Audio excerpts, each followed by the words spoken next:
Trade नहीं करता है उसको उतना मालूम नहीं पड़ेगा, लेकिन ये सब ट्रेड को हम टिपिकली क्यों बोलते हैं। एंड जनरली देखा गया है कि ट्रेड लेने के बाद एक ट्रेडर का बिहेवियर भी देखना पड़ता है कि वो किस तरह ट्रेड को मैनेज कर रहा है, किस तरह ट्रेड को हैंडल कर रहा है, या फिर किस तरह ट्रेड को नज़र में रखा है। तो वो आज हम डिस्कस करेंगे कि आज 2 ट्रेड मैंने लिया है। ये हर ट्रेडर का लाइफ में आता है। कभी कभी क्या होता है कि ट्रेड लेने के बाद टारगेट तुरंत हिट हो जाता है, और कभी कभी देखा गया है कि ट्रेड लेने के बाद ना बहुत आपको सीख देके जाएगा कि ये ट्रेड क्या करे। जैसे कि मान लो आज मैंने फर्स्ट ट्रेड या 2 ट्रेड लिया था, रेन इंडस्ट्री और ऑसिमाइसिन, इसको 2 लिया था। 2 ट्रेड मुझे दे के गया कुछ पैसा, लेकिन ये 2 ट्रेड से जो मैं टिपिकली मेरे लिए क्यों है और ये इसमें से क्या सीख आप लोगों को मिल सकता है वो आप लोगों के साथ शेयर करता हूँ। देखो जनरली क्या होता है ना, ये जो नॉलेज है, ये नॉलेज जनरली रिटेलर उतना ध्यान नहीं देता है और कहीं इसका चर्चा भी नहीं होता है।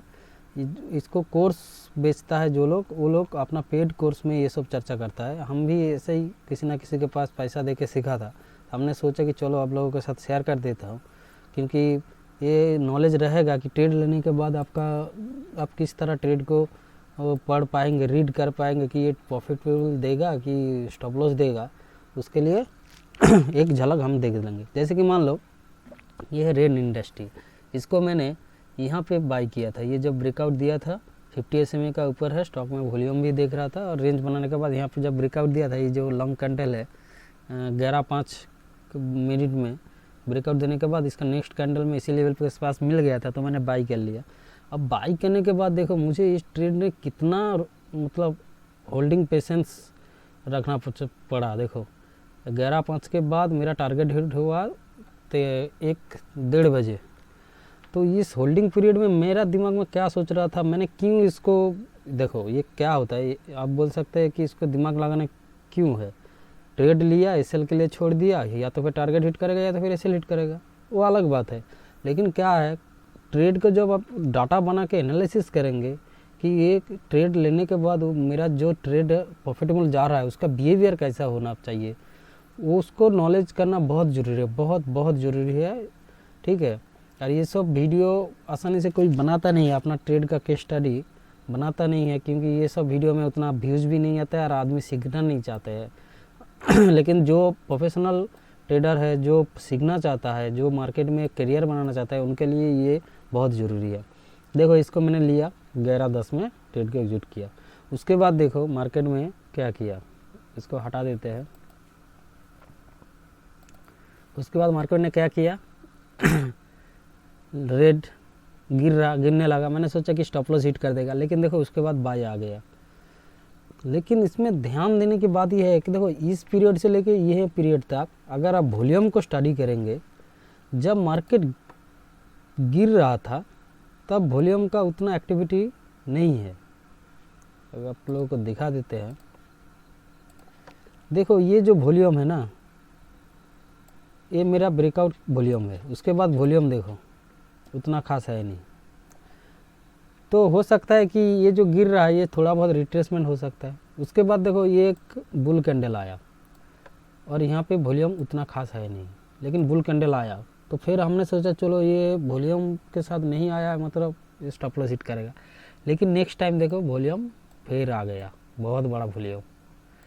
तो उसके बाद देखो फिर रेड कैंडल। तो रेड कैंडल के साथ अगर आप वॉल्यूम को मार्च करेंगे, जब भी ये रेड कैंडल बन रहा है उस टाइम पे देखो मार्केट में पार्टिसिपेशन नहीं है।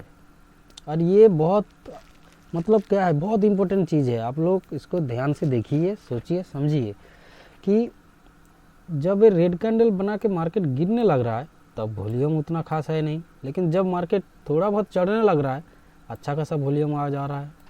इसका मतलब क्या है कि मार्केट बढ़ने का टाइम पे ज़्यादा लोगों का इंटरेस्ट है कि ये स्टॉक ऊपर जाएगा, नीचे आएगा तो उतना इंटरेस्ट नहीं है। यहाँ से ही आपको पता चल जाएगा। अब इधर उधर भागते रहते हो कि कौन सा स्टॉक ऊपर जाएगा, कौन सा स्टॉक नीचे जाएगा, और उतना दिमाग लगाना है ही नहीं। आप प्राइस के साथ अगर वॉल्यूम को स्टडी करेंगे ना तो आपको बहुत कुछ सीखने मिल जाएगा। फिर देखो ये बड़ा यहाँ पे देखो ये प्राइस बढ़ा, इसका वॉल्यूम देखो। तो फिर मैंने फिर क्या कि सोचा कि मैंने इसको पकड़ के रखा, होल्डिंग करके रखा कि इसको देखते हैं लास्ट तक, या तब मैंने सोच लिया कि या तो फिर ये एसएल हिट ले लेंगे या तो फिर टारगेट लेंगे। उसके बाद देखो जब ये थोड़ा सा बहुत तेज़ी हुआ और अच्छा खासा वॉल्यूम इस वॉल्यूम पे आया इस कैंडल पे, तो मैंने सोचा अब ये ऊपर जाएगा, लेकिन क्या किया फिर देखो ये रिट्रेस लेके नीचे आ गया। फिर देखो वॉल्यूम नहीं है, फिर देखो ये इस कैंडल बुल आया, और जब भी बुल आया तब देखो वॉल्यूम बढ़ने लगा।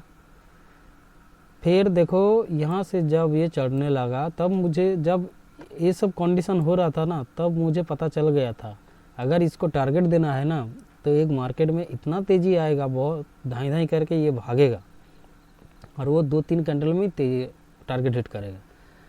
तो मेरा प्रेडिक्शन सही हो गया। ये देखो उसके बाद वॉल्यूम भी देखो और प्राइस भी देखो, टारगेट हिट किया। अब ट्रेड लेने के बाद बहुत लोग सोचेगा अरे ये ऐसे हिट कर देगा, ये हिट कर देगा, तो आपको कैसे पता चलेगा? अब वॉल्यूम को स्टडी करो, ये टिपिकल ट्रेड होता है ये सब ट्रेड, क्योंकि बहुत सारा टाइप ट्रेड ऐसा ही होगा कि आपको ट्रेड लेने के बाद टारगेट हिट करके चल जाएगा, लेकिन बहुत सारा ट्रेड ऐसे भी होगा जो आपको ऐसे ही नॉलेज देके जाएगा, जिसमें क्या है आप प्राइस के साथ वॉल्यूम को रीड करेंगे तो आपका जो नॉलेज है, सबकॉन्शियस माइंड है ना, वो बहुत बिल्डअप होता है, साइकोलॉजी भी अच्छा खासा बिल्डअप होता है। तो देखो यहाँ से यहाँ तक मुझे कितना परसेंस के साथ होल्ड करना पड़ा, होल्ड करने के बाद देखो जाके ये 2-3 कैंडल में टारगेट हिट कर दिया मेरा। तो वॉल्यूम के साथ प्राइस का रीड करना सीखिए, ये एक ऐसा इंडिकेटर है, प्राइस और वॉल्यूम ये कभी भी मार्केट में फेल नहीं होगा। ये आपको जितना दिन मार्केट रहेगा तब तक वॉल्यूम, क्योंकि देखो आदमी काम करेगा जिस दिन कोई बड़ा पट्टी, उस दिन किस में देखेगा? वॉल्यूम पे और प्राइस में। प्राइस हो गया फर्स्ट, सेकंड हो गया वॉल्यूम। ओके, सेम चीज़ और एक ट्रेड, इस ट्रेड को भी देख लो, ये भी तो ऐसे ही किया है। जब मार्केट चढ़ रहा है तब वॉल्यूम अच्छा खासा आ रहा है, लेकिन थोड़ा रेड कैंडल जब बन रहा है तब उतना वॉल्यूम का एक्टिविटी नहीं दिख रहा है। देखो यहाँ पे मैंने बाई किया था इस रेड कैंडल का लो पे, उसके बाद मैं जनरल क्या करता हूँ, ब्रेकआउट देने के बाद ब्रेकआउट लेवल का आसपास थोड़ा बाई करता हूँ, क्योंकि मेरा जो एसएल है वो थोड़ा सा कॉम्प्रोमाइज़ हो जाता है। ये देखो वॉल्यूम, फिर रेड कैंडल का वॉल्यूम देखो, जब जब रेड कैंडल आ रहा है तब तक वॉल्यूम देखो, और जब जब ग्रीन कैंडल आ रहा है तब वॉल्यूम देखो। फिर देखो, फिर देखो, ये यहाँ पे कंसोलेशन किया है। अब अगर सोचेंगे कि ये स्टॉप लॉस देगा कि ये ऊपर जाएगा, कैसे पता चलेगा? अब उसके साथ ये जो गिर रहा है इसको साथ ये जो वॉल्यूम है इसको कंपेयर करिए, तो आपको पता चल जाएगा। ठीक है, आप देखो जो लोग लाइव ट्रेड करता है वो मेरा बात पे कनेक्ट कर हो पाएगा कि हाँ क्या बोलना चाह रहा हूँ हम। और ये पैसा लेके सिखाता है लोग, यहाँ पे तो हम फ्री में दे रहे हूँ, चलो आप लोग भी अच्छा खासा सीखो इसको।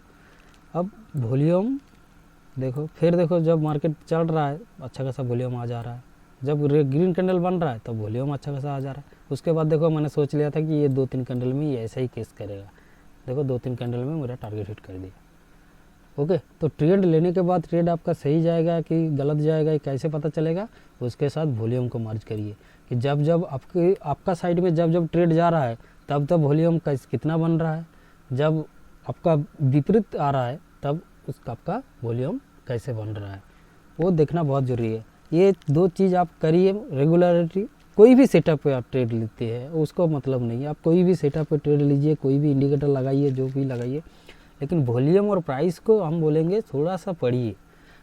जब जब प्राइस आपका एक तरफ जा रहा तब वॉल्यूम कैसे बन रहा है, जब जब प्राइस आपका विपरीत आ रहा है तब वॉल्यूम कैसे बन रहा है, इसको अच्छे से स्टडी करिए। ओके, ये था एक छोटा सा सीख। अगर वीडियो को ये अगर इन्फॉर्मेटिव लगा, वीडियो को थोड़ा सा लाइक करिए और चैनल को थोड़ा सा सब्सक्राइबर कर दीजिए, मेरा भी मोटिवेटेड थोड़ा होगा। ओके।